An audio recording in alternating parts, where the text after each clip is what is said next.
কি হয়েছে হুজুর? কোনো সমস্যা? না, মানে তেমন কিছু না। আমি তো দেখলাম সভাপতি সাহেব খুব রাগ করে আপনার লগে কথা কইতাছে। কি সমস্যা আমারে বলা যায়? মুসাফির, আমারে তুমি মাফ করে দিও। তুমি যে মসজিদের বারান্দায় ঘুমাইছিলা, তাই সভাপতি সাহেব। আর বলতে হইব না, আমি বুঝতে পারছি। মাফ করে হুজুর, আমার কারণে আপনার কথা শোনা লাগে।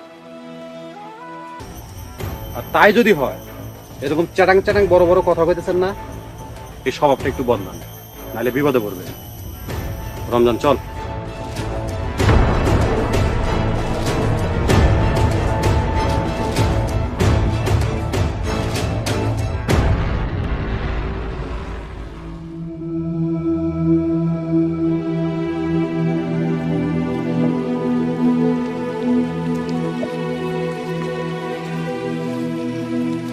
আসসালামু আলাইকুম। ওয়ালাইকুম সালাম। জি বলেন, আপনি কোনো আলেম কিংবা মুফতির কাছে শুনতে পারেন। কামলা হইয়া তুই মালিককে জ্ঞান দিতে আইসস।